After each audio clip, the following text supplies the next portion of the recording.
In 330 AD, Emperor Constantine the Great founded Constantinople. He chose the ancient city of Byzantium as its location. This strategic spot was on the Bosporus Strait. It connected the continents of Europe and Asia. Constantine envisioned a new Rome. He wanted a grand capital for the Eastern Roman Empire. Constantinople was strategically important. It had a natural harbor. The city was on important trade routes. This made it a hub for commerce. People from diverse cultures came to Constantinople. They brought with them goods and ideas. Constantine invested heavily in the city. He built grand walls to protect it.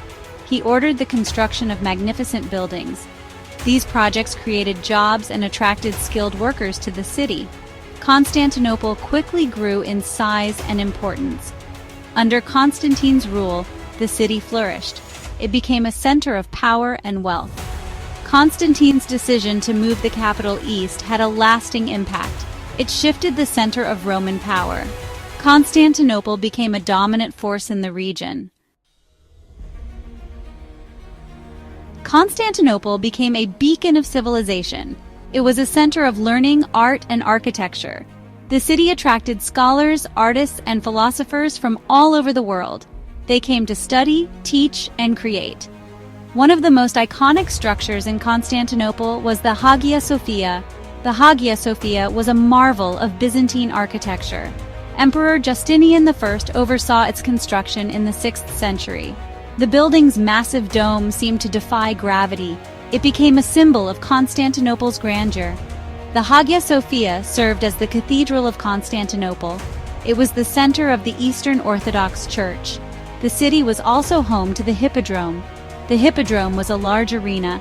It hosted chariot races and other public events. These events provided entertainment for the city's inhabitants. They also served as important social gatherings. Intellectual life flourished in Constantinople. The city had a famous library. It housed a vast collection of scrolls and books. Constantinople's scholars preserved ancient Greek and Roman texts. Their work ensured the survival of these important works. These works would later contribute to the Renaissance in Europe. Constantinople held immense strategic and symbolic importance.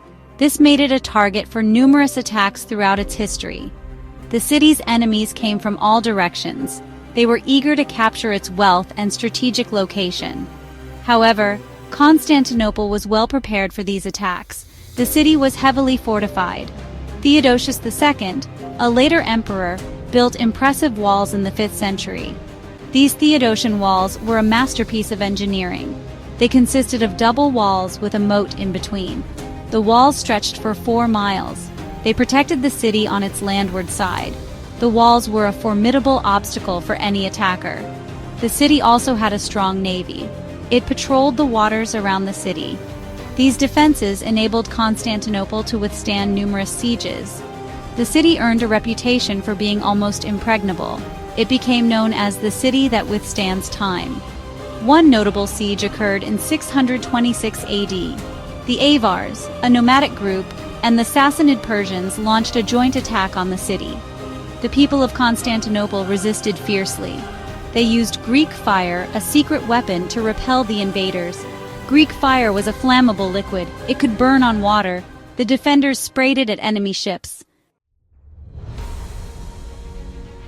Section 4. The Fall of an Empire. For centuries, Constantinople stood as a bastion of Christianity and a symbol of Roman power. However, the city's fortunes changed in the 15th century. The Ottoman Empire, led by Sultan Mehmed II, set its sights on Constantinople. In 1453, the Ottomans launched their final assault. On May 29, 1453, Constantinople fell. The fall sent shockwaves throughout Europe. It marked the end of the Byzantine Empire. The fall of Constantinople was a turning point in history. Section 5. Istanbul. A legacy endures. Mehmed II made Constantinople his capital and renamed it Istanbul. He created a multicultural city, inviting people from across the empire. He converted Hagia Sophia into a mosque and built magnificent structures. These transformed the city's skyline. Today, Istanbul is a vibrant metropolis where East meets West.